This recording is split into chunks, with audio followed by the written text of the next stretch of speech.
There we go. Ladies and gentlemen, welcome to Loreweek. I am, as always, tired. I mean, your host. I guess those are both true. You ever heard the old joke? Yes. What's the one thing that an older person wants more than anything else in the world? Good night's sleep. It's not really a joke. And it's not really funny. So...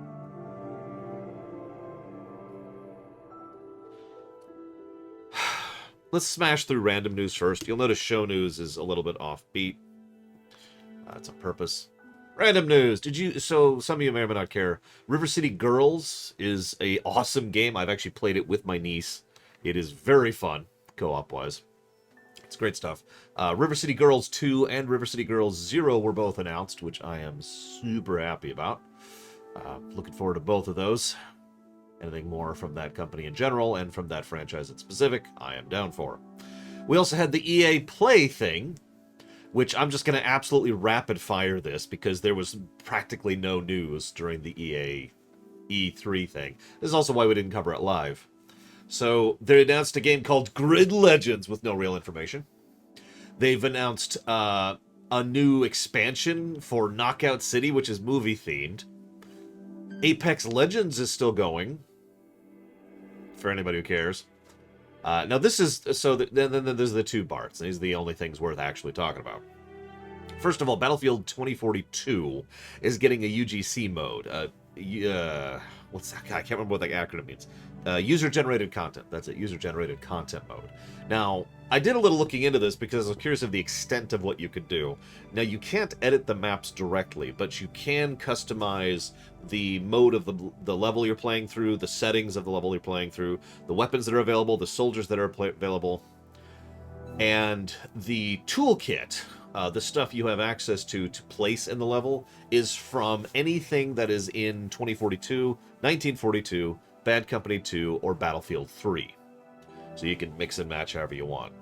That's actually kind of cool. I'll give you that. I'm still not going to buy it because I like single-player campaign modes for my first-person shooters, but that does still look kind of awesome. 3 years from now, Peak, I have no idea. We'll talk about it later. It's the last thing I'm going to talk about today. The last thing, speaking of which, that we saw from the EA Play was the Dead Space remake. I can talk. The Dead Space 1 remake teaser. There we go. Got all that out. Now, here's the information we have about that. Okay, I'm being a little facetious. There's a few tiny tidbits of information we have on it. First of all, it's coming out on the SX, the PS5, and the PC. And we do know it's being done by EA Motive. EA Motive specifically is the group that worked on Star Wars Battlefront 2, as well as Star Wars Squadrons. That's it. That's the entirety of the information we have on the Dead Space 1 remake. So, who knows? It may not even be a remake. It may be a remaster. You don't know. I don't know. My vacation. You're funny, Zach Teft. So I'll talk about this a little bit during the show news thing. Do you know I've been working on this LoreCraft series for 3 months as of this Thursday?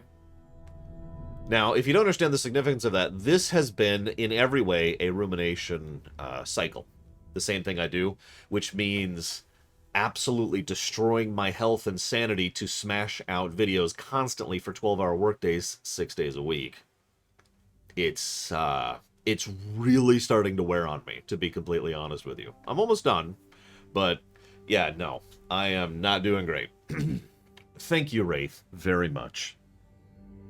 I'll put that towards Dishonored in just a second. I actually have it up for once.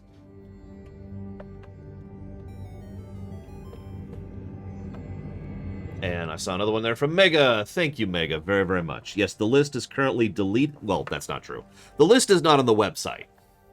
For those of you who haven't gotten the news about that yet, the list is still not on the website.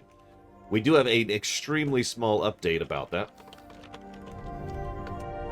And that would be the fact... hang on, let me just close my eyes for a second. That would be the fact that they, not me, because I don't know what the hell's going on, have identified at least 3 of the bugs that are currently in the process, which is good. You know, troubleshooting is important. So 3 of those bugs have been identified. They have not been fixed. There's no ETA on them being fixed. That's it. That's the news about the list. The list is, of course, still local. It's just not on the website because that's the whole problem. Thank you, Mega, very much. I have put that towards the Extant Tales. We do have the Trenth thing. 3 out of how many? 3 out of 3 that I'm aware of. For those of you not aware, there were 3 separate bugs we were having with the list. I'll go and address this for the 3rd week in a row now. First of all, the dates for time was not updating correctly.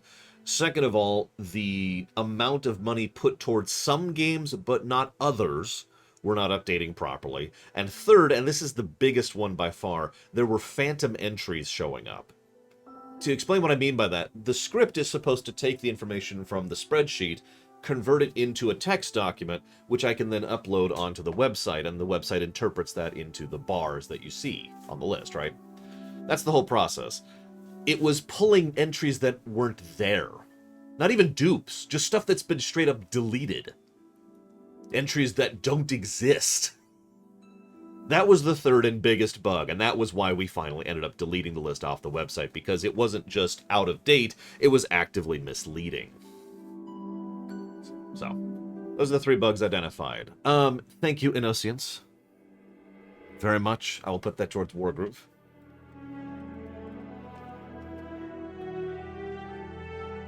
And we had one from Eclectic. 1, 2, 3. No, that's 3. That's 3. I'm right. Give me a second here. Pikmin. Come on, Pikmin. Lux, Hades, Monster Hunter Stories 2. And then we have Ciela for Bard's Tale. And then we have Zada, which is going towards Dealer's Choice. And then we have Unicorn Scotch, which is going towards Dishonored. We have Melkor going towards Trails in the Sky 2. And then we have Venetia, who is awesome. Who isn't putting it towards anything, so I'll put it towards this. Thank you, all of you, very, very, very much.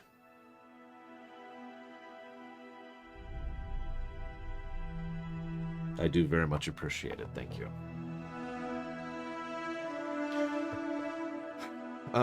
And I just got a donation. I thought I was done. Okay, hang on. You don't have the donation page up. I was almost prepped. Not quite. Didn't quite make it there. I got another. Oh my god, there's 2. What? Why? Hang on. Let me scroll down a little bit here. All of a sudden, I have to scroll down on the donations page. Jeez Louise. Hang on. So we had one from Loner. Nope, that's a 3. 665. There we go. So you want to do 10 towards Planescape Torment. Is that on the list? Hang on. Give me a second. Let me pull up the spreadsheet, because again, this is up to date. It is, okay. So I must have already done the feasibility. I remember I had some issues getting that running. That's why I hesitated on that one. We'll put that towards Planescape Torment. The other 10 will go towards StarCraft. And the last bit will go towards Dealer's Choice, which is going towards that right now. Then we have... So first of all, thank you, Loner. Always appreciate. And then we had some from Blaskin. I'm also sorry I can't see you on the streams. I like seeing people on stream. I get it. You know, I try to stream nice, big, long, 10-hour streams 6 days a week. No. Hazardous. Also, that was last week, and I've already finished talking about it. God damn it, Shadow Machine. But... hang on. It is already on the list.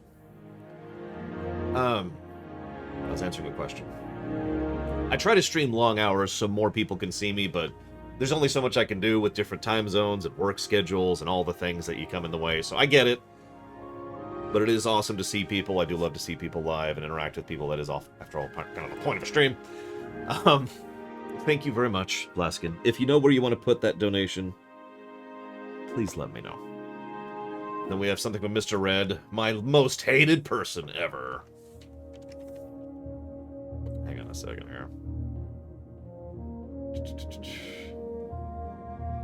Getting bombarded today, my goodness.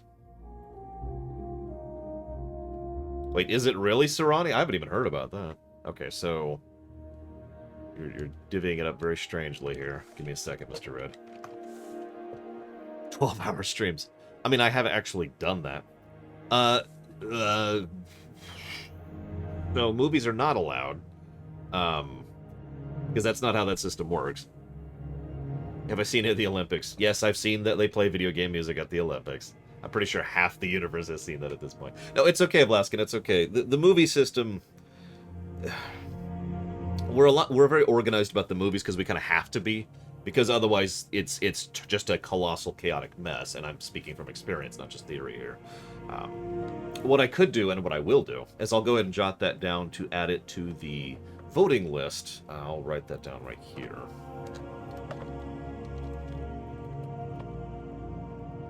Just kind of add that there for the future ruminations list. Like that. But that's separate. You can still put that $10 towards a game you want to have streamed if you'd like to. The not justice. Dealer's choice, you got it. I know exactly where that's going right now. Because I'm trying to get a specific run funded and over with. And that is kind of my mentality. I'm not going to lie about it. Not in the band of lying here. I'm glad you're still liking them, Catapo. We'll be talking about them, and we'll talk about streaming. So it's going to be the last thing we talk about today.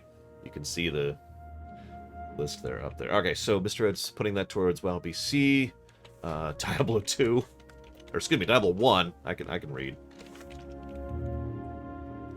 Dead Rising 1. That's, yeah, I know what you mean by that, by your last comment there, Mr. Ed. Hang on, 20, 30, 40. That's right. Thank you, Mr. Red. Very, very, very much appreciate, as always. Thank you. Okay. Wait, I missed one. Shadow Machine. Thank you, Shadow Machine. We played an excellent Goblin last Thursday. I hope everyone's looking forward to the continued Goblin adventures this coming Thursday, by the way. Because we're going to be doing more Goblin action. I'll be playing this time. Third will be running, so that should be fun. Either way, I will put that towards Mario plus Rabbids 2, which is actually already on the list. But I will just add that to the pile, so to speak. Okay, I'm caught up on donations. It's a miracle. So I talked about the EA stuff, such as it is. There's not much news there. I talked about River City Girls. I think there was like one other thing. Something relatively small, I remember this. Yeah, that was it. Humankind. This is actually funny. I've been kind of following Humankind, which is a 4X Civilization-style game, for, I think, like 2 years at this point. It's been a while. Either way, I'm kind of happy and hopeful that it's going to be good. But the real relevant thing is, it's getting close to release, and they wanted to go ahead and use Denuvo, however you're supposed to pronounce that. You know, the garbage anti-piracy software that everyone in the universe hates. Humankind released a public statement saying that Denuvo,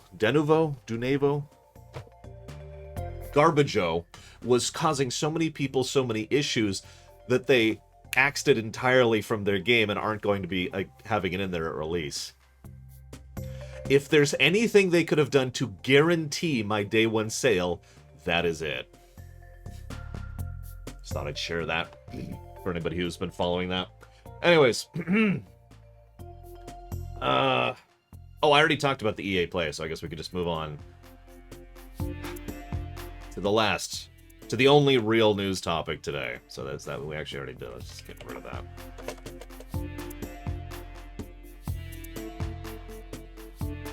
Now, hey Thernova. Yeah, hugs to, oh, need him. I could use a hug today. I don't want to talk about this. I don't. Before we even get into the topic, I just want to rant just very quickly. Is that okay? Brief rant. First of all, I'm sick of Actiblizzard being in my Loreweeks, but second of all,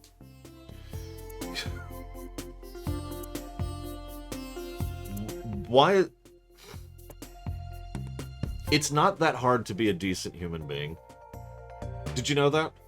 It's not. It does not take that much effort. It does not take that much work to be a decent human being. You have, like, an inclination towards something selfish or something cruel. You want to lash out or you want to hurt. So, yeah, being a decent... Exactly, Jonathan. Being a decent human being is a really low bar. It's not that hard. You don't have to smile to be a decent human being. That's not mandatory. You don't have to be Zooey Deschanel jumping around and laughing and hugging everyone.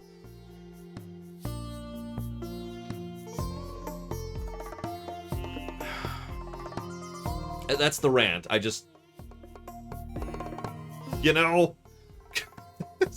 I don't even have anything else to add to that. I'm sick of it. What I'm not sick of is Diesel Edge. Thank you, Diesel Edge, very much. As always, I'll put that towards Lore's choice.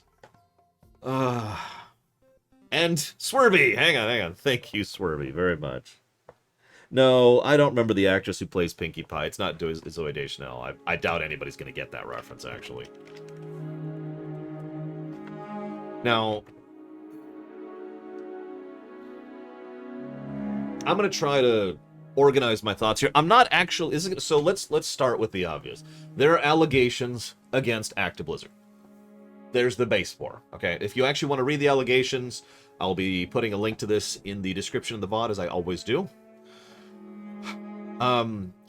Almost everyone has already done a reaction video or a discussion video, and near as I can tell, none of them have discussed any of the stuff that I'm about to discuss. I'm not actually going to discuss the allegations themselves because everyone else in the universe has done so, and if you're going to form an opinion about it, you probably already have. Which brings me to my first topic. So this is... I actually don't remember what this is specifically called. It's an emotional reaction thing, okay? Now, emotional reaction is a concept... It's actually a legal term. And it has to, it comes up when deciding, here in the States, it comes up when deciding whether or not someone should be on a jury. There's a whole process you may or may not be aware of for jury selection. It usually takes hours to actually select a jury. And there's a whole process where they interview people. And they interview, everyone is present. You know, the defendant is present, the prosecution is present, the judge who's going to be overseeing the trial is present. All the lawyers that are involved is present. There's usually a public representative, and all the people who are in line for that particular classification of jury trial are all there in one giant bundle. There's usually like 30, 40 people, right? It's a nice big chunk. Yeah, exactly, Serrani. It's a horribly long process. Call me a weirdo. It's one of the only parts of the legal system I am in favor of, because it is a rigorous process, and it should be. One of the things, to get back into this for a moment, one of the reasons, I should clarify, I'm speaking mostly from criminal trial experience. I know it's different in civil. I don't know how different, so asterisk. So one of the things they ask is the emotional reaction question. Most people have an immediate emotional reaction to an accusation, regardless of anything and everything else, including the Trek reviewer, who's awesome and does get emotional reactions, but of a more positive type. So if you say, hi Trihexia, if you say, this person over here, we'll use Emperor, you okay with this, Emperor Valerian? You okay with me using you? Just because your name was like one of the first things on the chat there.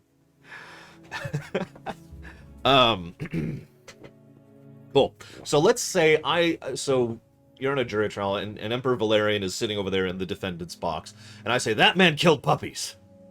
He walks up and he murders them with his bare hands. Now, you're probably going to laugh as I say that, because obviously I'm saying that jokingly. But if I was to say that sincerely, if I was to actually, legitimately, in a court, accuse Valerian of murdering puppies, most people have that automatic emotional reaction to that, right? Now that makes sense. The problem is it's almost universally bad, because the problem is most people immediately turn their brains off in favor of the emotional reaction, right?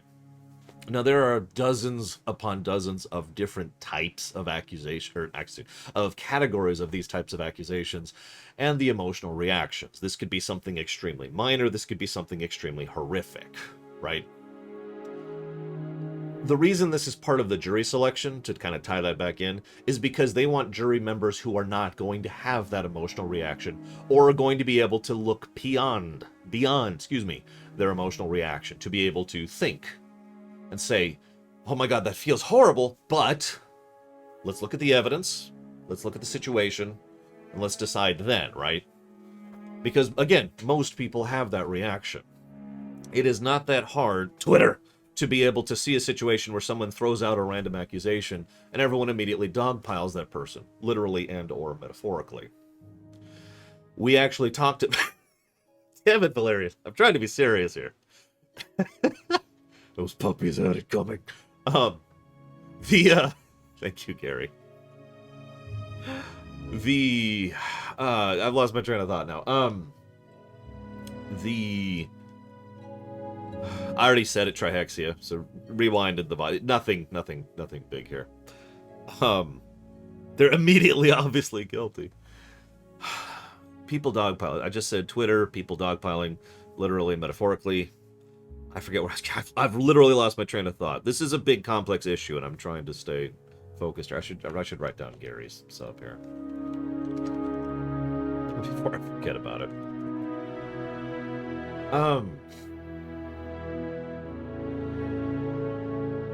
There is a strong tendency to just immediately judge based on accusation. This is a horrific problem and causes a lot of issues. That's what I was going to say. I mentioned how I literally talked about this during the My Little Pony Streaminations we had just last week. Seriously. For those of you who wonder why it is I enjoy discussing and analyzing My Little Pony, it's stuff like that.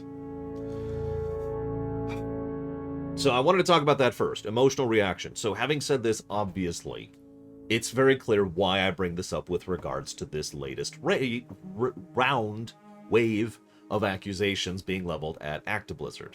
Because these are absolutely the type of allegations that provoke an emotional response. And the overwhelming majority of people that I have seen, not personally, but on, like, public stuff, has been definitely in the emotional reaction, not thinking category. Both directions, by the way. The automatic denial and the automatic guilt thing. Both, which are both wrong in my frank opinion. To be blunt. Thank you very much, Lolo Loss. Very much appreciate. The idea of always guilty or always innocent are both things I don't agree with, to be blunt.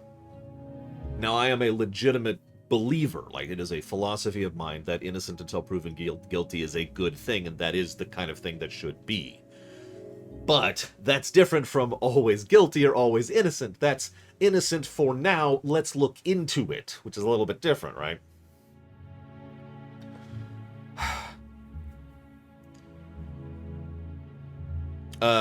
Twitch does that, Gary. Now, what's funny here, if it's just a quick sidebar, innocent until proven guilty is actually true in a court of criminal law. Would you believe it? No, seriously. There's a whole lot of work and effort that's done in order to maintain that mentality. The problem is that's only in the courtroom. It's not in the legal system. It's not with regards to the police. It's not with regards to the people or the social media or anybody gets it. Everyone else believes in guilty until proven innocent. Once you actually get to the courtroom, that's when innocent until proven guilty actually finally rears its head and is actually relevant. It's just a mind-blowing thing. But anyways, getting back on topic. Now, let's go ahead and address some facts here. First of all, this is a lawsuit by a company that, excuse me, not a company, a government body that I forgot to write down the name of. It doesn't matter that much. This is actually a regulatory body which is responsible in the state of California for trying to maintain and enforce the laws that California has established with regards to workplace environment. Simple statement.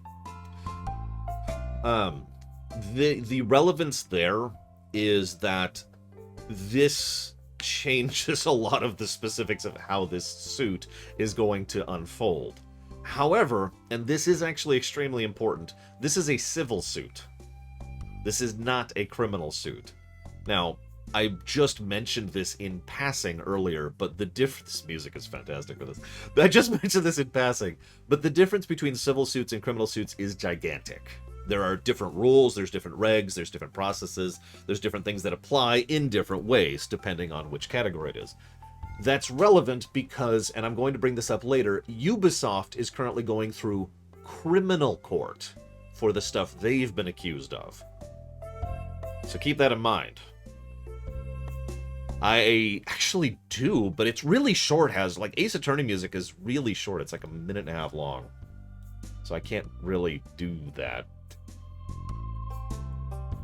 I'll do it for like 1 minute just for you, Hazardous. Hang on, I gotta find it now. Because I haven't added it to the thing yet. Go ahead and hit this. Let me pause the stream for 5 seconds. Here we go. Hang on. A little loud. There we go. I love Ace Attorney music, by the way. Can I just say that? Is that cool with me saying that?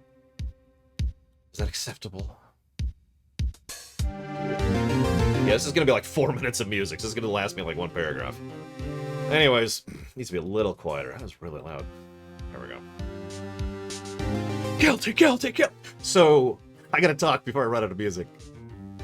The other relevance, though, one of the biggest important things, one of the biggest differences between civil courts and criminal courts is criminal courts have a deadline. There's something called right to speedy trial here in the United States. I don't know if this exists in other countries. It's pretty much exactly what it sounds like. You have a hard deadline for trying and convicting a case. Period. Now, that doesn't count appeals, that doesn't count being moved up into court brackets, but the initial trial has to be settled within a certain amount of time. By the way, that's also something I agree with in the current legal system, which there's not many. There's not many things I agree with our legal system, but this is one of them. Civil trials don't have that. Civil trials can and usually do last year's, especially with regards to companies. Anybody who's been paying attention to my Loreweek before knows that one of the things that I tend to point out is, hey, here's this, the results of this current trial are happening. This trial started 4 years ago. That's normal. The reason I bring that up is because there's an extremely high chance this will also be a year's thing, especially since Actiblizzard absolutely will try to fight this. And what I mean by that is, let's assume for a moment that Actiblizzard loses the initial trial. They will guaranteed try to kick this up to the Court of Appeals. That'll be the California State of Appeals, and then they have the opportunity to kick it up another time up to the California, I wrote this down, I think it's Supreme. Yep, Supreme Court, because right now this is in the LA Superior Court, is where this is actually at.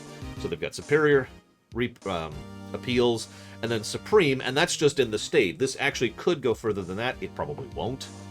But there's an extremely high chance that they will at least kick this up one more step from the circuit it's currently in, okay? So this is going to take forever. I know a lot of people are like, death to Blizzard. And again, emotional reaction, I get that. Don't expect a reaction within the next, I'd say honestly, 2 years at the earliest. Bare minimum. I suppose I should also mention something else. Now, this is pure analysis based on my own understanding of the courts of California as well as the legal system here in the United States. But the general way that this works is a governmental body does not go so publicly and hard in attacking a company except for 2 circumstances. Now, this is funny. Because the 2 circumstances are either A, the governmental body has a case. They have hard evidence. We'll talk about that in a second. They have hard evidence. They are absolutely certain that they're going to get a conviction. But damn, this is going to be a slam dunk, right? Slam dunk! Objection, right? Sorry. I love this music. The other possibility is that they got nothing. They have such a indistinct and non-legally representable case that they know that there is no way in hell they're going to win it. And you might think, well, why would they go so hard on that? this boils down to what is effectively office politics, and they need to kind of justify their budget and the time and effort they've already spent on investigation, which at this point is almost 2 years. So this is them being like, we've totally got this. Because, well, that's the nature of how these things work. So yes, the most likely thing is either they've absolutely got it, or they absolutely don't. This leads me to one other thing I want to mention, the difference between hard evidence and soft evidence. Now this is interesting. So you probably know what this means, but there's actually legal definitions for these which are a little different than reality land definitions. Hard evidence is evidence that can be entered in as evidence that is also something that can't really be boiled down to interpretation, perspective, anything else like that, right? A clear video recording of an event, actual subpoenaed records.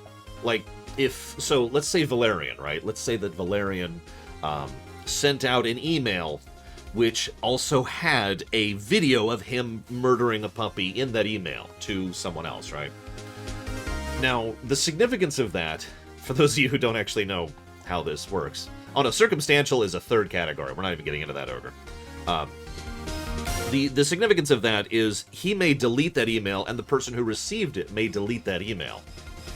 But that's not how that works, for anybody who doesn't know, because the company that he sent that through, Google or whatever, they keep that around for about 2 years on average.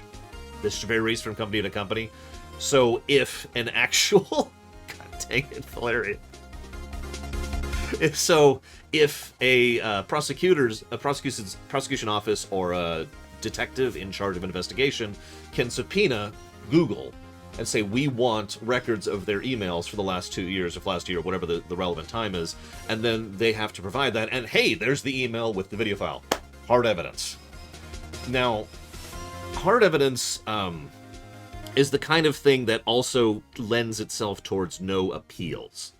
If there is hard evidence of a wrongdoing, the chance of that getting appealed or kicked up a court is much smaller. Not impossible, but apparently I'm not looping.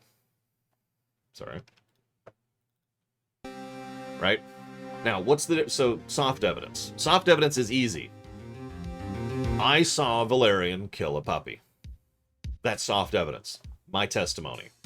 Testimony in general makes up the ridiculous majority of evidence that comes into the legal system. We're talking like 90+ percentile. I don't know the actual number anymore, but it used to be like 92.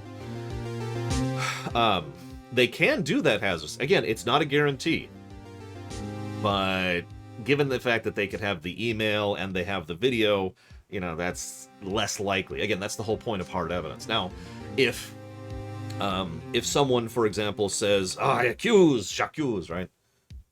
Soft evidence, right? Much, much less likely to actually be considered.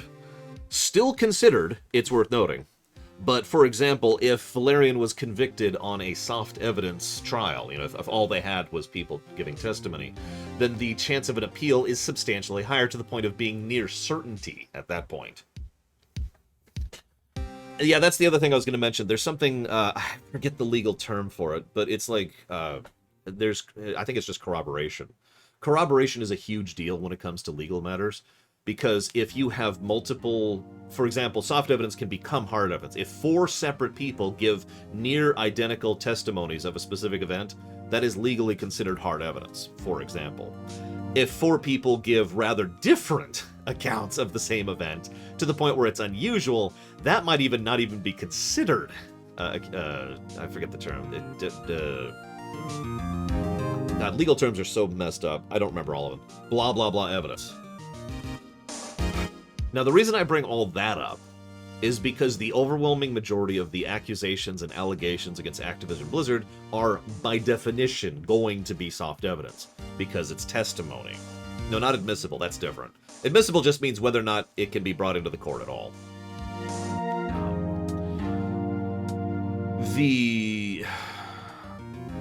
The problem, there's a lot of other problems here, but the reason I bring up the difference between soft and hard evidence is because one of the allegations is variance in pay rate. That's hard evidence. It is incredibly easy to prove through multiple sources that will all point to the same thing, how much different people make depending on their gender, which is the accusation in question here. It is amazingly easy to prove that. A quick check of the company records, quick check of the bank that Actiblizzard uses, and a quick check of the bank that the person in question uses. Bam, bam, bam. Hard evidence. You with me? That's one of the reasons I wanted to distinguish the difference between hard evidence and soft evidence. And again, this is part of why I say that there's a decent chance that this is them actually having a slam dunk. Because they're accusing them of something that can be hard proven. Make sense? Love this music. Oh, I know, Valerian. And they're going to fight on that. But you get my point.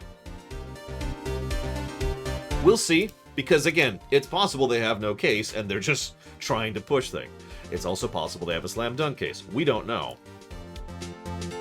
And we won't for a while. Someone also mentioned Blizzard could try to settle. That is substantially less likely than in most civil cases, because this is a governmental body that is pulling forth a lawsuit rather than a company or an individual. Companies or individuals are, I forget the number. It's this huge percent of companies and individual lawsuits settle rather than actually going to court trial and being concluded.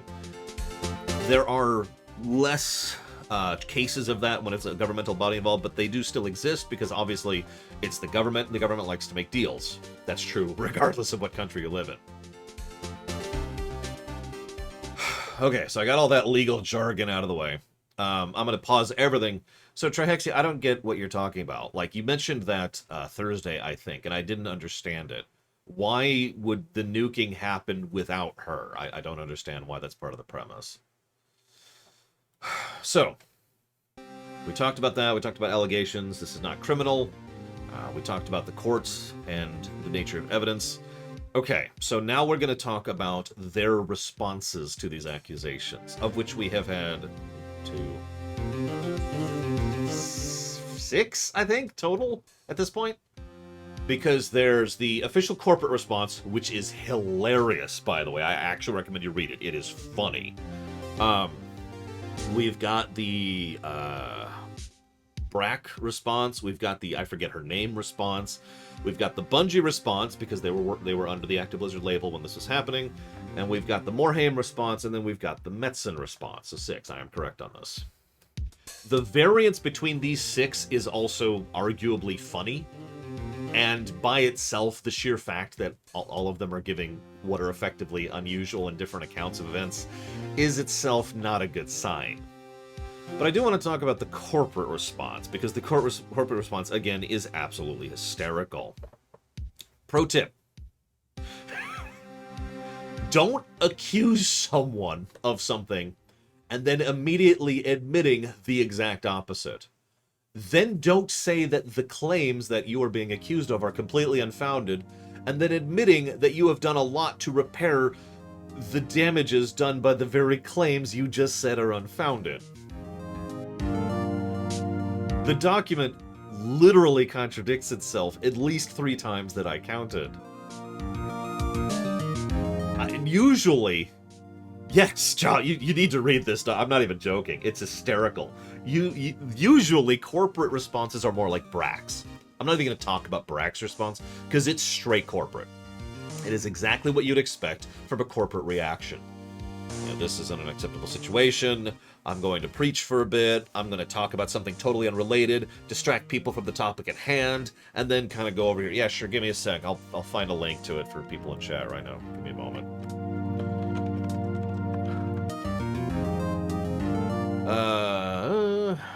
See if I can find the specific... I'm trying to find you a response that isn't buried in other things. Give me a minute. Is this it? This is probably going to be from Schreier's thing. Is this it? No, that's not it. Oh my gosh. Hang on a second. Let me just pull this up. Pull up the original thing, because this should have the response in it. It doesn't, really. Hang on. Thank you, Volcantu. Very much, as always. Hang on, let me pause the Ace Attorney music for just a moment, because I'm just gonna... Like I said, it's really short loops.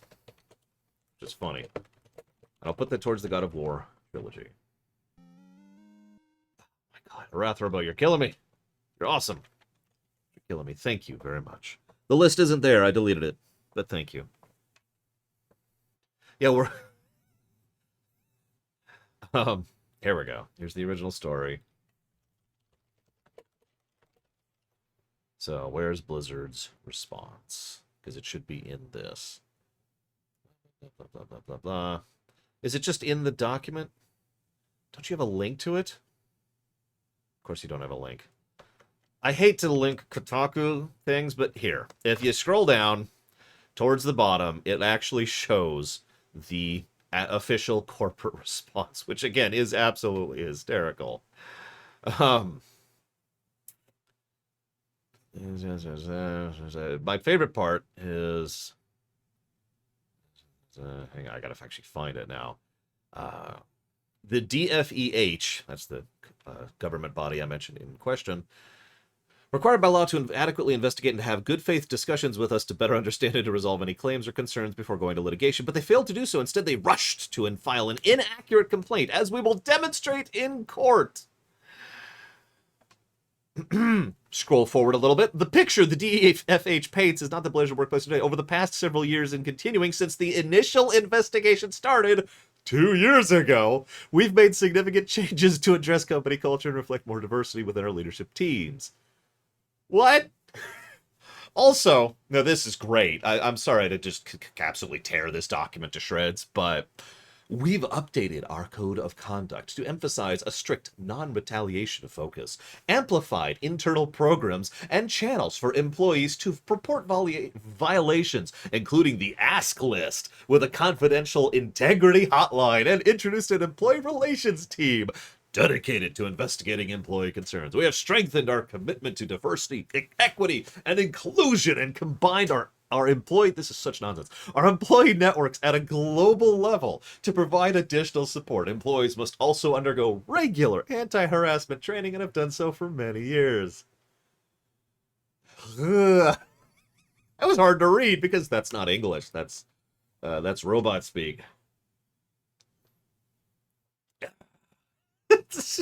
Also, let's dissect that a little bit. We have done nothing, is what that means. Not a single action, not a single resultant is presented within that document. It's like saying, and I hate to use this analogy, but this is an accurate one. It's like, I see Valerian over there murdering puppies, right? Because he just can't get enough. He just, once you murder one. So Valerian's over there murdering puppies. And imagine if I looked to him and said, well, no, don't do that. And then when someone comes to me later and says, how could you let him murder puppies? My reaction would be, well, I told him not to. Do you see the distinction? It is admittedly a bit of a fine distinction there, because, you know, I am taking action, right? I am doing something, but the thing is, I'm not. It's like, if I could use a slightly more realistic, not puppy murdering example, it's like if my niece does something wrong and I tell her don't do that, and then don't follow through on that. If all I say is no, she's going to keep doing that. If I say no, and then take action based on trying to follow through on the idea of no, don't do that, then she will stop doing that. Do you see the distinction?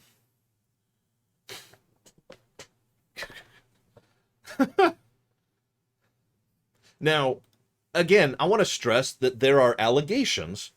Really got to keep stressing that there are allegations and inferences that this is a common problem within Actiblizzard, that there have been many circumstances of someone, you know, pointing out to someone or complaining to someone, or actually that game's funded, Lord Harriman, so you can't put any money towards it, haha. or whatever, and then the response has been, well, we said something and then didn't do something. But the point is, even though those things might, asterisk, not be true, because those are allegations, their own statement on the matter is exactly stating that. Their nice, big, public response is stating that. Now, why is that relevant from a legal perspective? Some of you may or may not be aware that a lot of the responses to this have been leaked. In other words, they are not public. They were not intended to be public, and there's a whole lot of with regards to whether that can be considered evidence. Because if you steal something to prove something, it doesn't work that way. There's a reason why there is such a concept as admissible as evidence, right? But if you shout it on top of the rooftop to everyone... Thank you, Lord Harrimont, for the donation that I cannot put towards Pokemon because it's already funded. Much appreciated. If you want to put that towards something else, or refund, or whatever it is you want, let me know. Yeah, this is more or less literally a case of shooting yourself in the foot. What's funny is, and I'm not going to read it, but if you've seen the J. Allen Brack response to that, it's way safer. It is much more the corporate apology I was expecting, the actual public corporate thing. And that, if that had been their public response, they probably would be covered legally. It's not. They're not.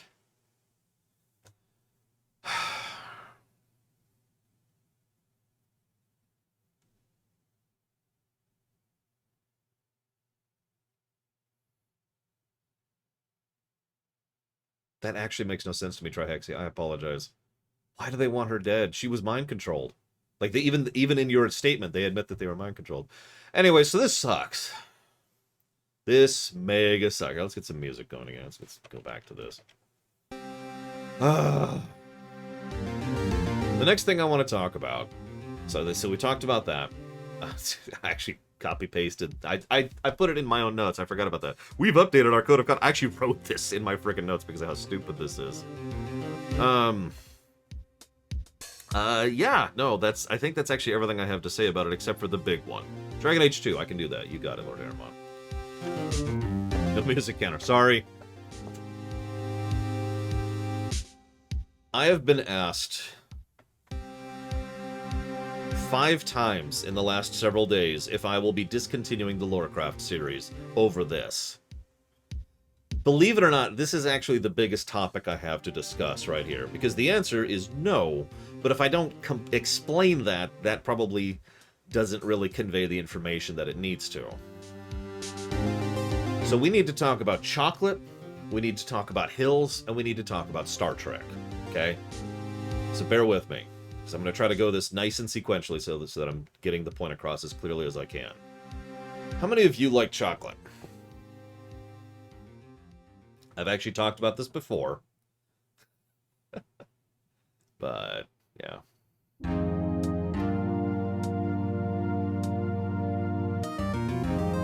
Yeah, I was gonna say, most of you probably already know where I'm going with this. The problem is, by virtue of purchasing certain types of chocolate, we can pretty demonstrably prove... Nestle, excuse me. Those puppies loved chocolate. Oh my god, hilarious. You're supporting child slavery. Congrats. Now, that's not judgmental, which is one of my main points I'm leading towards. I am not trying to cast shade. I am not trying to shame you for that, okay? The chocolate dilemma, and I call it that for a reason, is the nature of the planet and the societies that we live in are so interconnected that there's no such thing as not culpable. That's the bottom line of the chocolate dilemma. You don't really have the ability to exist, to have electricity or internet or food or clothing without being culpable in something. That's just how that works. That's not cool. That's not acceptable. That is something that has either debatably been changing for the better, changing for the worse, or both. I think both, personally. But that is life. Now, The reason that that is significant to mention is because this ties into the concept of hills, right? Let us assume for a moment that you sat down and said, I'm never buying chocolate again. Okay. Now, let's be real for just one moment. Will that change anything? Now, the answer is actually kind of. Because if you're doing that, the person you're doing that for is you. No judgment. Again, I'm going to keep saying that because it keeps being important. I cannot shame you for doing that, and I cannot shame you for not doing that. You're doing that for you, and that's fine. We all have our hills. You get it? This is a hill that I pick, and I'm going to stand and defend on this hill because screw it, this one is important to me. And I am the one who's going to be improved by this action. Now you might say, wait a second. If people don't buy it, won't that change things? So we're going to take a quick sidebar and discuss the nature of unionization and the nature of legalization, okay? Because those are the two things that affect large-scale systemic change when it comes to these kinds of societal problems. If 40-50%, I'd say, maybe a little bit less, of the people who were upset about this all decided to boycott it universally, if that huge percentage of, and that may sound small, trust me, 40% is a gargantuan percentage. If a good chunk of people decided not buy it, that would change things. That's unionization in a nutshell, by the way. If that large of a chunk of people decided to actually boycott, then yeah, that absolutely would affect change. Have you ever tried to get 40% of anyone to agree on anything? Like, say, we're to eat tonight? Because I'm sure at least some of you have been a part of that discussion before. Or, you know, maybe trying to get a classroom to pay attention, or maybe you're trying to get a bunch of kids to all listen in the same direction, or want this ordering pizza, for God's sakes. To use another example. In order for a boycott to actually work, the huge chunk of that people need to all decide to boycott it. And they don't. And again, no judgment. Not really.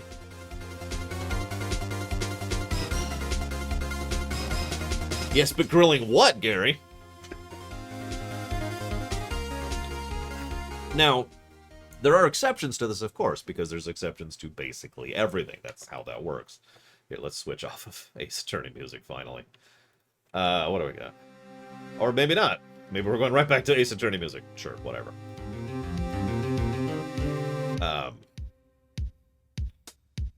Hopefully not puppies. We're gonna grill puppies tonight!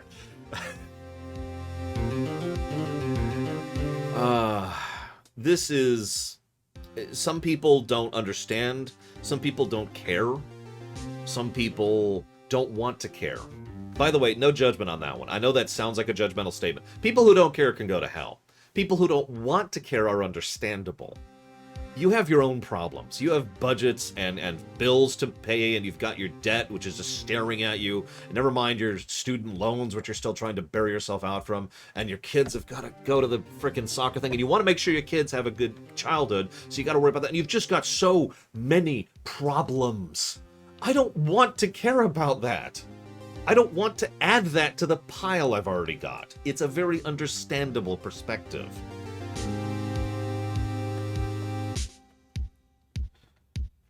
There are plenty of people for plenty of reasons who will decide not to boycott Actiblizzard or Chocolate or Ubisoft or whatever. And again, no judgment. While we're on the topic, I'm only going to briefly cover this. The other side of things, the other thing that tends to get this stuff involved, is legalization. That's a mess, to be as nice as I possibly can. But legalization is literally when governmental bodies get involved.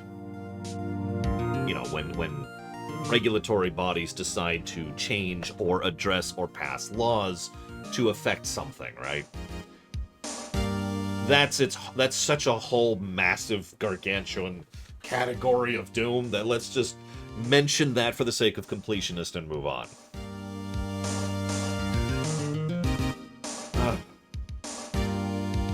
So, the first thing we talked about was chocolate. Second thing we talked about was hills. Is this a hill for you? Cool. Stand on it. No judgment. Is this not a hill for you? Cool. No judgment. There are exceptions to this, of course, because there's exceptions to freaking everything. But this is when we talk about Star Trek. 5 separate people, independent of each other, asked me if I was going to discontinue covering World of Warcraft as a result of these allegations and accusations. Did I discontinue covering Star Trek?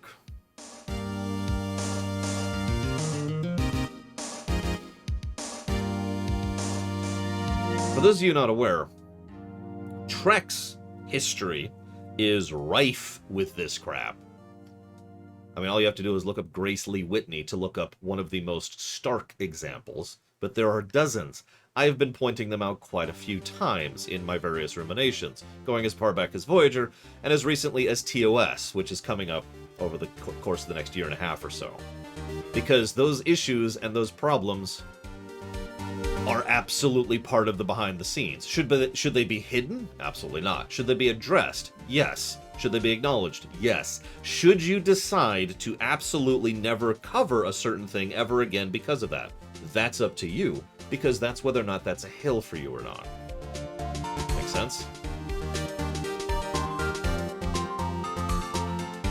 The overwhelming majority, possibly all, of every large-scale media franchise has this problem, to some extent or another.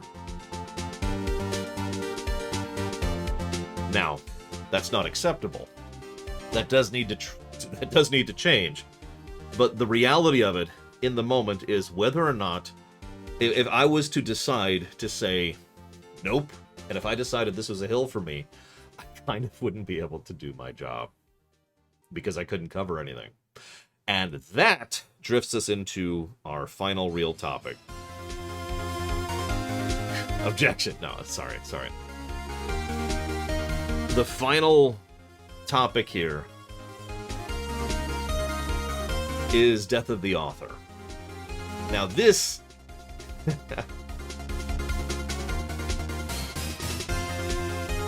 I don't understand the question, Hazardous, I'm sorry.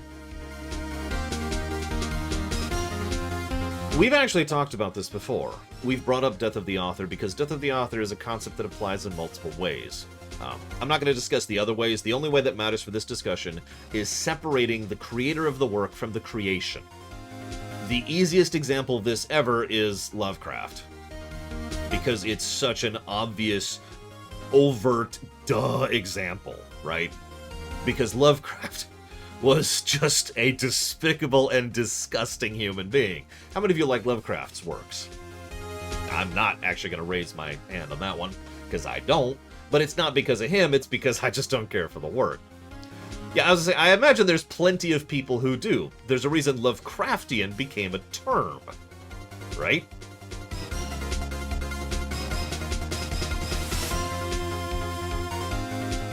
Yeah, music is another fantastic example. Frankly, anybody who likes Elvis's music is something I could point to immediately as something that is, you supporting something horrific because of the nature of how much of a jackass, I don't remember his name right now, was. Not Elvis himself, his manager, who was just a terrible, terrible human being.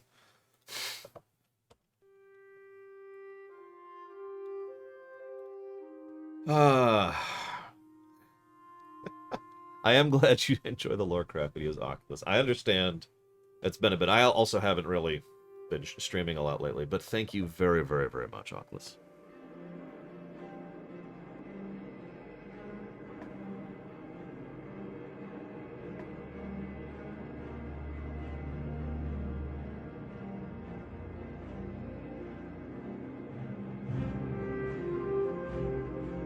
Always appreciate so much. Thank you. I'll put that towards Diablo 3. which is a game I'm actually looking forward to reviewing a lot. That is true, Valerian. And again, it's a lot. It's not. And let me tie this back into the first thing I said. It's not always yes, and it's not always no. I disagree with both philosophies.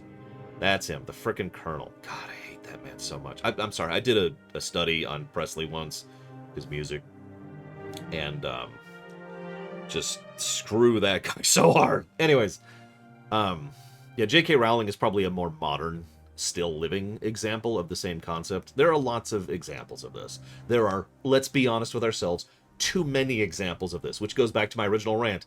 Is it that hard to be a decent human being? Oh, wait, I already answered myself. No, it's not that hard. But, once again, this ties into the death of the author thing and what I said earlier. No judgment. If you decide that you don't want to touch anything by J.K. Rowling, no judgment. If you decide to distinguish her from her works, no judgment. That's my take on that, bottom line. That's your opinion that you have the right to by virtue of being an intelligent, self-aware, sentient, sapient being. I'm really big on that crap. As anybody who knows me, even Tazara, who just dropped a lot of money on my face for summer. What are you doing, Tazara? I am going to say this as bluntly as I can. I actually really love the Harry Potter series. Both the books and the movies, separate, but still equally.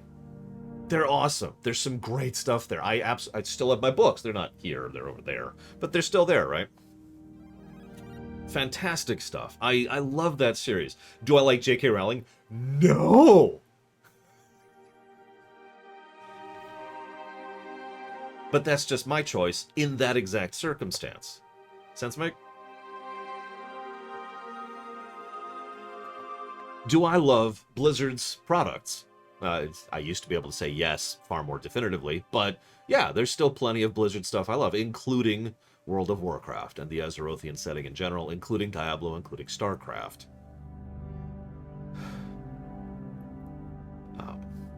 Before I continue, I do want to say thank you to Tazara, who didn't put that towards anything. Make sure you put that towards something.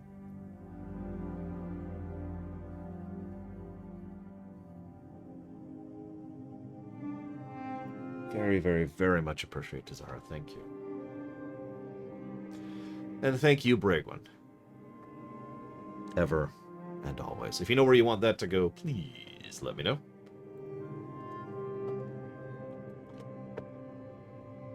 I said that last week, Grumpy. Go watch last week's Loreweek, because that was a whole topic where we just discussed that. I'm not going to repeat myself. It's a whole topic. I can't summarize it, you know. I can't just say, no, it's this, right?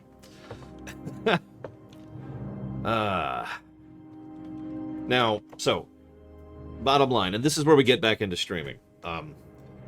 Ironically, so let's talk reality here for a second. You got it, Bragwin. I'm going to put that towards Trent instead, though, because that's already followed, or not followed, funded. The other F word. No, not that one.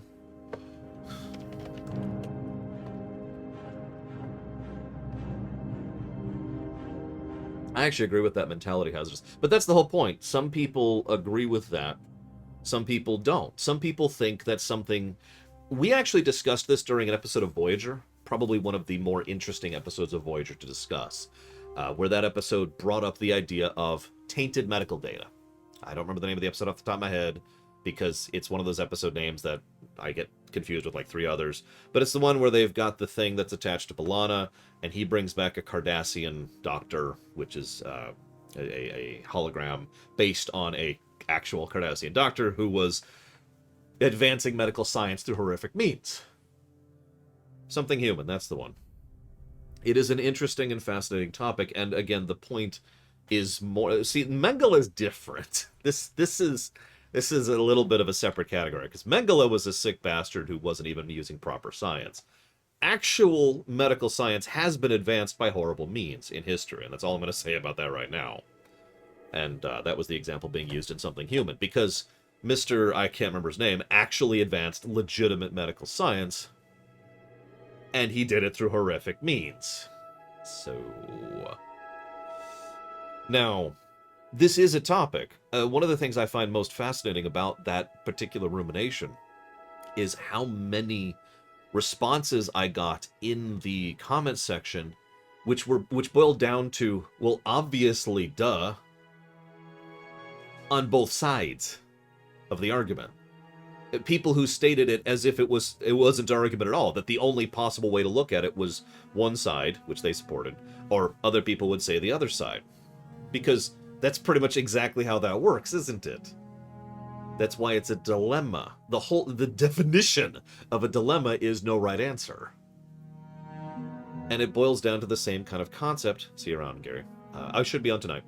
The very same concept when it comes to supporting a particular work, or a particular creator, or Tizara just absolutely flinging... You still haven't told me what you want all this to go to. Damn it, Tizara. I'm going to just ignore those for a second. Because I don't want to lose my train of thought. Because if you decide that it's unacceptable to support Harry Potter, then that's fine. And that makes sense. And if you decide to support Harry Potter because you love Harry Potter, then that's fine. And that makes sense. If you decide to not support Actiblizzard by bowing out of WoW, that's fine. If you decide to not support me because I am going to continue to cover Blizzard products, and I am, being 100% overt, honest, and open about this. I'm not removing StarCraft, StarCraft 2, Diablo 1, Diablo 2, Diablo 3, or the WoWs from the list because of this. I'm not. I still want to review those games, and I still want to stream those games. If that means you don't want to support me, then that's fine. Because that's your hill. And I support that concept. That's how that should work. Real quick, thank you, Nice Roscoe Porter, very much for the sub. Still ignoring Tizara for the moment. Stargate. Tell you what. I'm going to go ahead and put that towards Stargate, but pretend you didn't hear me say that, because I don't want to get that whole train started, especially not right now. That might happen someday. But that's something that's going to have to be funded, just like any other streamination at this point, is the answer to your question.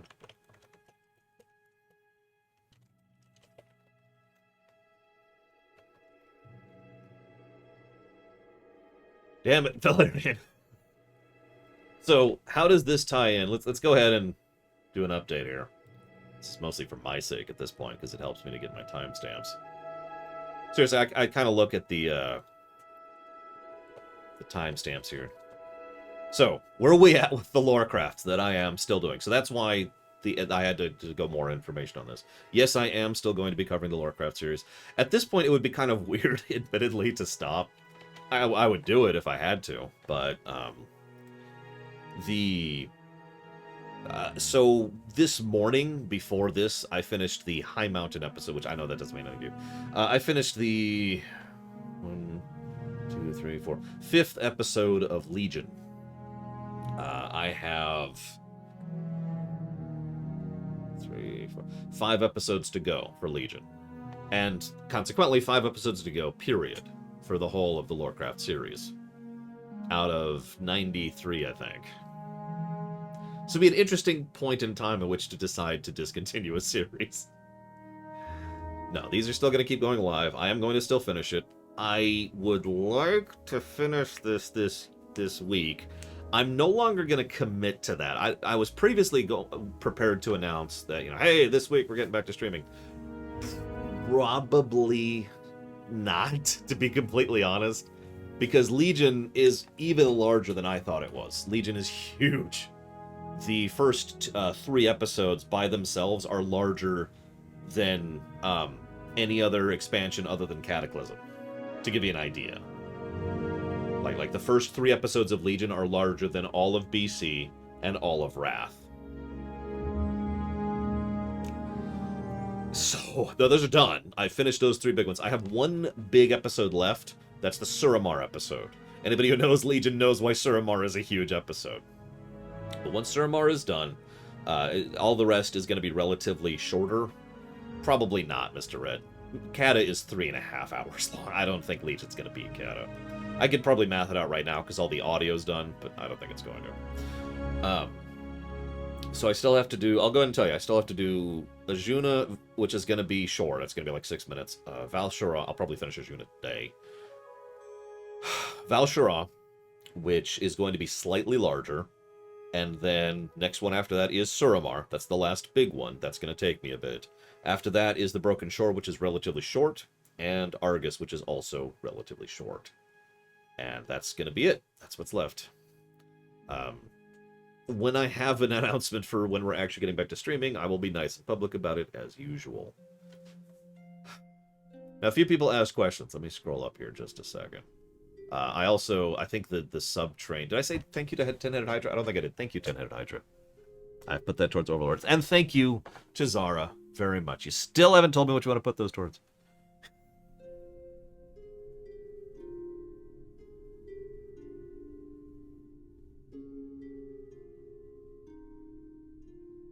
Very, very, very, very much appreciate. Thank you. So questions. I got a couple questions. First of all, how will LoreCraft affect my November break? It won't at all. I mean, as I've said before, what I'm effectively doing right now is a rumination cycle, and as usual, those absolutely destroy my brain and my sanity and my health. So doing this for 3 months has been very tasking. I said that already this morning. But the November cycle won't be affected by this at all. It'll just be normal. Thank you, Trek Reviewer. I do try very, very hard. I'm told I fail in my comment section all the time. Beverly Hills Cop 3. I don't think I've ever seen that one. I remember the first one because I remember the music. Could I think of any situation for a company that would cause me to decide to stop covering all their content immediately? Oh yeah, I was going to bring up Ubisoft. No matter, even if you're currently working on something from them. Yeah, I could absolutely think of situations like that. I won't say those out loud because I don't like even acknowledging those situations as existing, but there's a hard line, obviously, because exceptions exist. Colin asked a question earlier and said, did I go through this whole logical process when it came to Ubisoft? So let's bring up Ubisoft really quick. Some of you probably remember this. Some of you don't. Thank you, Dream Whisperer. The Tangled one was interesting. We've seen some really interesting and heartwarming comments in the comments section for Tangled, because apparently I am actually not the only person who's dealt with the kind of person like Mother Gothel in real life. That sucks, but there it is. Let's talk about Ubisoft really quick, because I did say I was going to bring this up. Remember, Ubisoft is going through criminal court. That is a whole different ballgame. Now, it's France criminal court, and I don't know how the French legal system works. But it is a distinction, nevertheless, that they're going through criminal court and not civil court. So we will probably get some more news about the Ubisoft situation much quicker.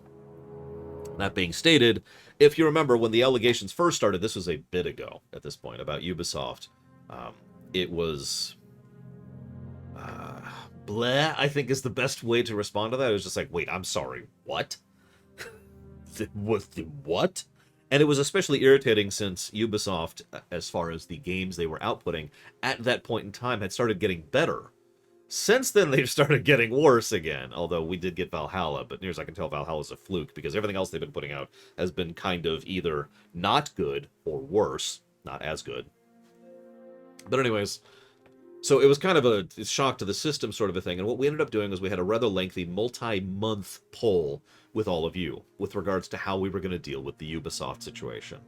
I was ready to axe Ubisoft, actually go ahead and ban and block them, and not cover the Assassin's Creed stuff in the future, not cover their stuff, whatever, right? That was something that was on the table.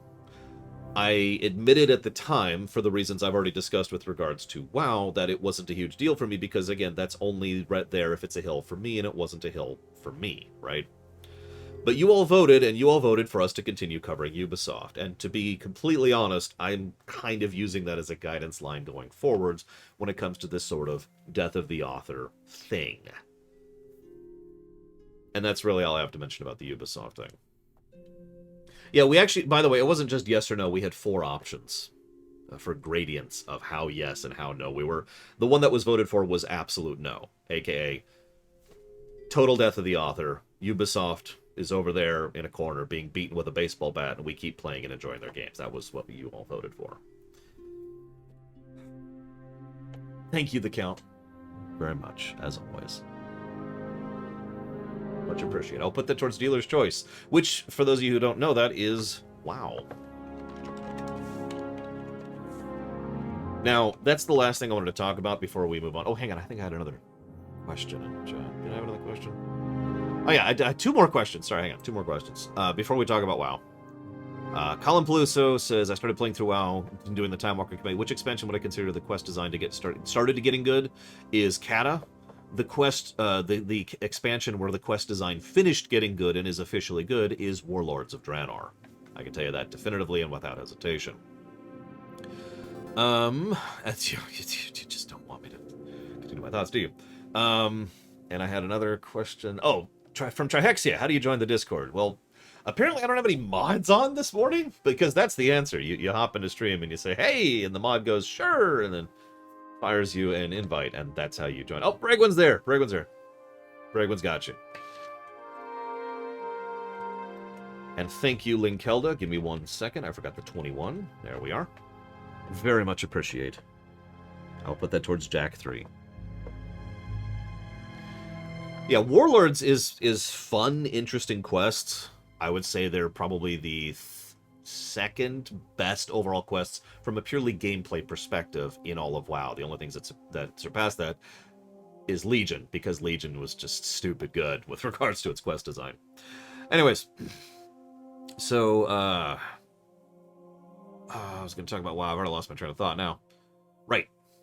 Apparently, Lieutenant Leroy Jenkins would also like an invite, Bregwin, if you don't mind, please. And thank you. This is my final thoughts here. Now that we got all that nonsense out of the way, right? We've talked about reality, we've talked about the situation, we've talked about legality, we've talked about Death of the Author and hills and chocolate. How do I feel about this situation? I actually already answered that, really, with my initial rant. Is it that hard to be a decent person? It actually, I know this sounds so petty, it irritates me. It irritates me that I have to report on the fact that there was horrible misogyny on the cast of TOS. It irritates me that I have to discuss Harry Potter while having a barrier around the person who helped write it, because as we all know, she used ghost authors all the time, so how much of Harry Potter she actually wrote is actually kind of a debate, not a fact. It irritates me that this keeps coming up, to be blunt. Not at you, of course, and not even at the work per se, but at the people who are failing at their job of being a decent human being. It is not that hard.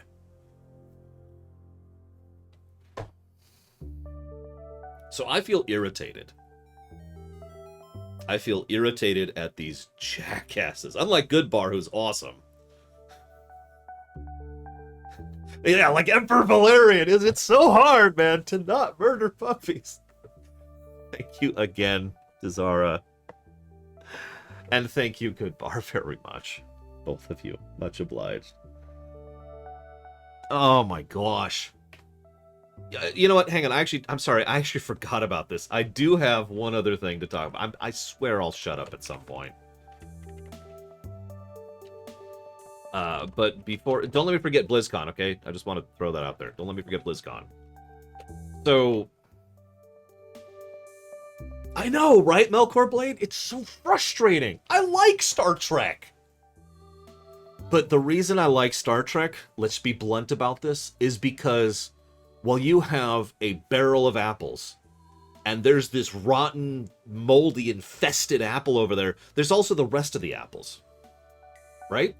And that's why the juice that was made from that batch was still good. This is stretching the analogy a bit, but you get my point. Because Trek is good. I love Trek. But I love Trek because the people who were decent human beings, who actually put themselves into the work and made a good product. Tazara, you're killing me. Well, that's just gatekeeping, Serrani, screw the hell out of that. I know, right, Hazardous? You're right. We brought that up just last week, because I talked about what actually rich people do versus what fake rich people do. Thank you again, Tazara. As always. Oh my gosh. Yeah, literally...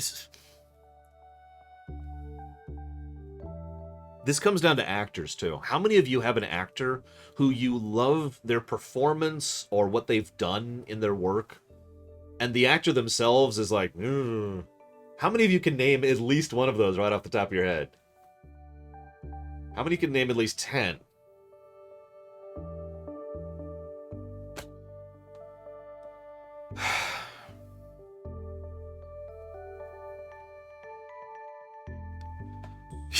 So we could probably go past 10 pretty easily. But, just... I have an example for you. Believe it or not, William Shatner. Now, Shatner's not as bad as most of the people that we are talking about in this category, but he has his own issues, and he has had his own issues. I actually really enjoy Shatner's performances in quite a few things. I will talk about this throughout the course of the TOS stuff. I have talked about this in the original movies, and anybody who's ever seen I Can Never Think of the Name of It, the legal show that he's in, he is awesome in that show. I like Airplane, or Airplane 2.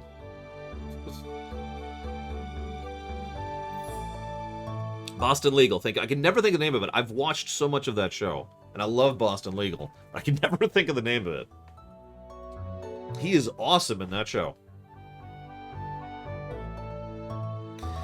Anyways, go ahead, Hazardous. Although I do have, like I said, I'm kind of building up to a point. So, you know, irritated, tired of this crap.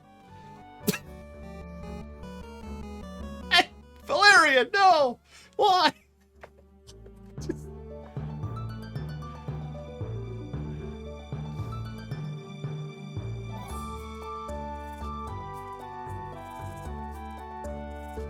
Well, thank you, Valerian. I'm sorry. What he actually said. So, you know, I've had a change of thought. Had a change of heart here.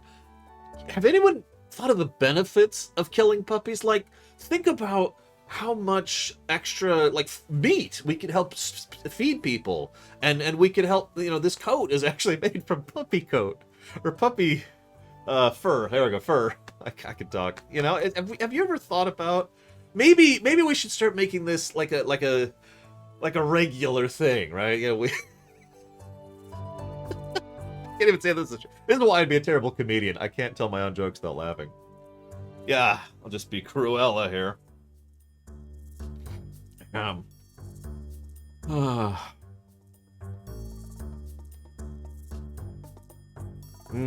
Gotcha, Hazardous. Yeah, Cruella Valerian. Yes, they're not very meaty, but there's meat there, right? I mean, you've eaten a bunny, right? I've actually never eaten rabbit, although I think at this point most of my family has and I haven't.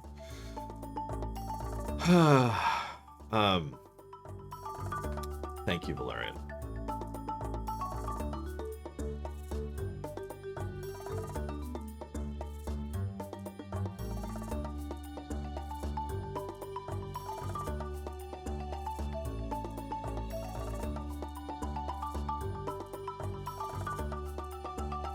Always appreciate. Thank you.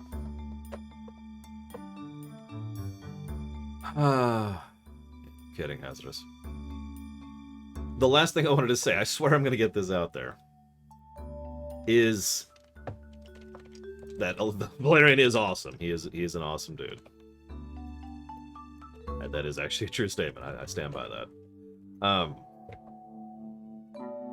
I kind of want to... I've actually already said this, but the emotion behind it has changed. How many of you remember me saying 2 weeks ago now that I'm redirecting all dealers' choice towards the WoW reviews? Because I kind of want to be done with WoW? That was 2 weeks ago. How do you think I feel now? I really do want to be done with WoW at this point. And I almost feel guilty about the fact that I'm grateful for the fact that WoW is no longer my home. Last thing, I swear, that this is the final topic. I asked a few people about a game that they loved and they cherished, and it was awesome and incredible, and how would their reaction be if they found out this kind of crap was happening by the people who made that game. Now, WoW is no longer that for me. It isn't. They burned my home. But it's not that hard to mentally picture a situation in which there's something that you love, not very much enjoy, something that you absolutely embrace, something that is connected to you in some way, whether it's Trek or a particular band, or maybe it's a particular sports team or whatever, it doesn't matter. And imagine for a moment that that is something that you're really connected to, and then you find out something like this about the creators of that. Now, I am spared that because WoW isn't my home.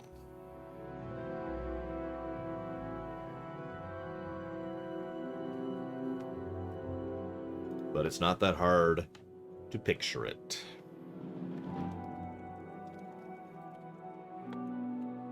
Did I get the donation from... I did, okay. Phew. But I didn't get the one from Gwyhair. Thank you, Gwyhair, very much. As always. And welcome to the 2-year club. Very, very much appreciate. See you around, Mr. Root. Yes, I do. Hazardous. If you know where you want to put that, please let me know. Go here.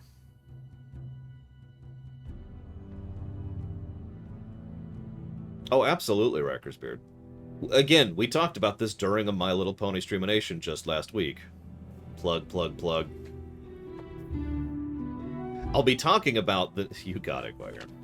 I'll be talking about the nature of kids' shows in about 30 or 40 minutes when we actually cover MLP this week. But there's a lot to cover about that very topic. Cancellation, let's call it what it is. Exile is a very real problem in our society and has been for most of human history, for all accounts and recordings. But it's still a problem now. Trying to exile someone is something that has had tangible examples. I can think of 2 examples of people right now, off the top of my head, of 2 people who were attempted to be exiled, cancelled is the modern term for this, and caused them significant financial harm, because that's what exile does, and were provably, hard evidence, innocent of the things they were accused of. I'm not going to share the specific names. Anybody else can jump in if they want to. But again, I tend to pay attention to that sort of stuff because I was almost a victim of that. So it's kind of a personal thing to me, you know? Thank you, Furry Philosopher. Very much. Yeah, no kidding. That's gonna be another one. Gargoyles is gonna be a good one. Hang on, Colin Plus. I'm not ignoring you. It's just you're asking me a complex topic. And thank you, Sakage. Super much. Halo Wars 2... was that funded? I think it's really close to funding if it wasn't funded. Give me a second. Give me a second. Nope, it's close to funding, but it's not funded yet. But I'll put that towards Halo Wars 2. And there's Furry Philosopher, which I didn't see what you wanted to put that towards. So if you would like to put it towards a game for streaming, please let me know. And thank you. So, final thing, and then we'll start. I really need positivity this week. Let me freaking tell you. Oh my god. You got it, Furry Philosopher. Thank you. Oh my god.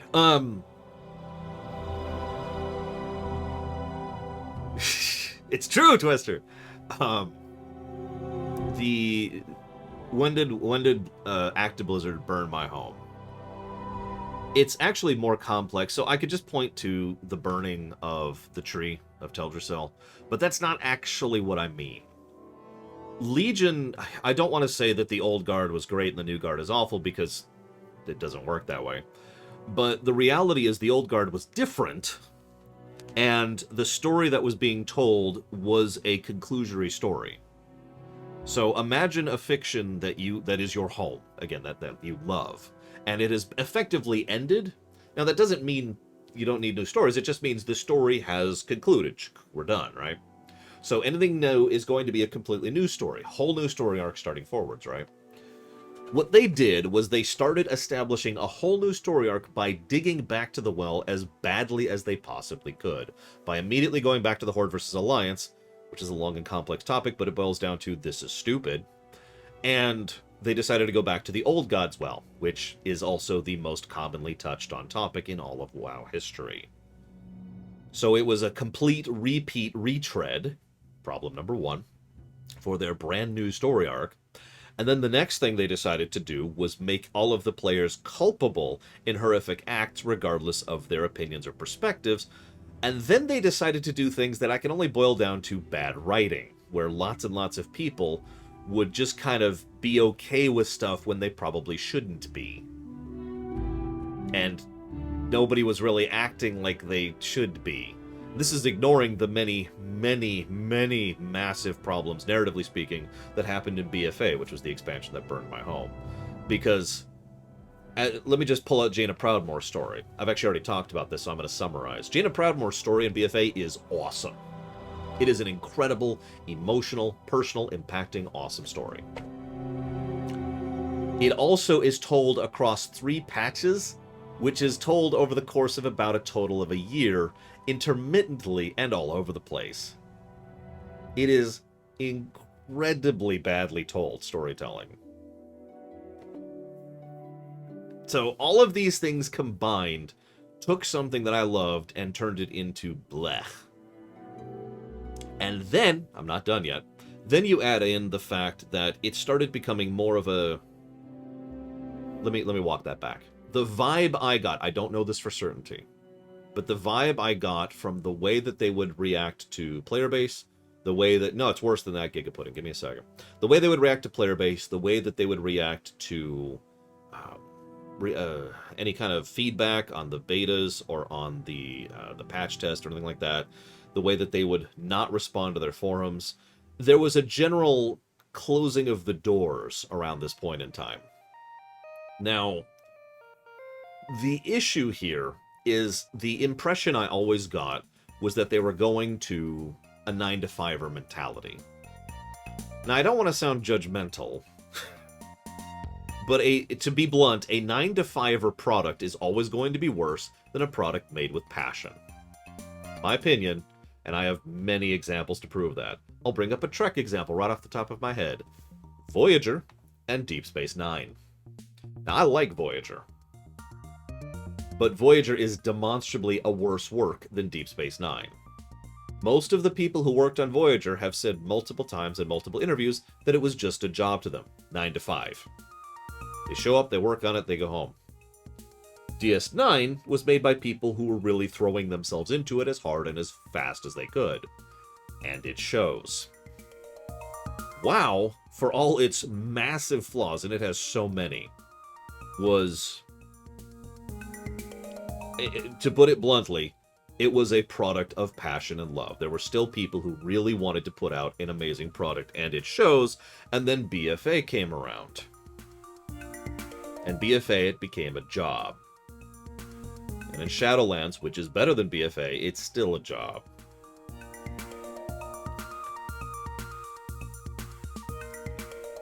So they burned my home.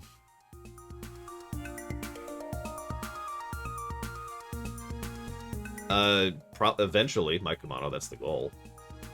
I mean, I haven't tabulated today's for obvious reasons.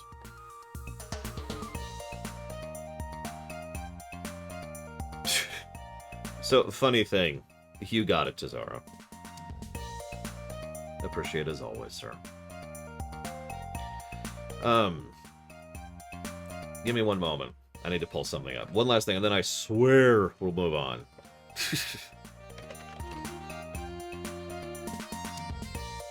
These are some behind-the-scenes makings of information from the making of WoW. From back in the day. me a sec. I gotta find the quotes. Here we go.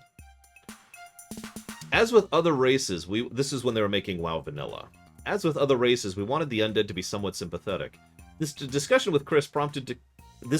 prompted Chris Messon, to confront the team about the confusion we were having. He told us to stop calling the undead player race the Scourge. He explained that the Scourge and the Forsaken weren't the same thing. The difference was that the mindless Scourge were controlled by the Lich King, while the Forsaken were recently plagued humans. Since the team hadn't played Warcraft 3, the distinction between Forsaken and Scourge didn't resonate, so we persisted in calling the undead the wrong name. While the team enjoyed Scott Harton's new horizon geometry for Skylines, the animators worked on visual effects for animating the last prayer race, the Scourge. Hang on, another quote. Night Elf buildings were finally going into the game, and the Scourge had been redesigned again. Although Chris Metzen still needed to repeat himself that he wanted them to be called the Forsaken, he explained again that they were not undead or evil, they were not exactly the evil undead, badly worded, but rather plagued humans battling for survival. For those of you who don't know why I'm pointing this out, this is something I brought up recently, but one of the funnier, weirder things about early WoW is that many of the devs didn't know what they were working on. Some of you heard me refer to the concept of Alzheimer's during BC. Same exact problem. Because, you know, Illidan's the demon lord in charge of the Burning Legion, right? Right?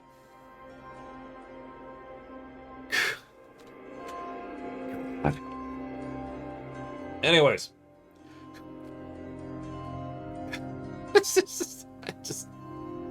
This is why the concept of a mainliner exists.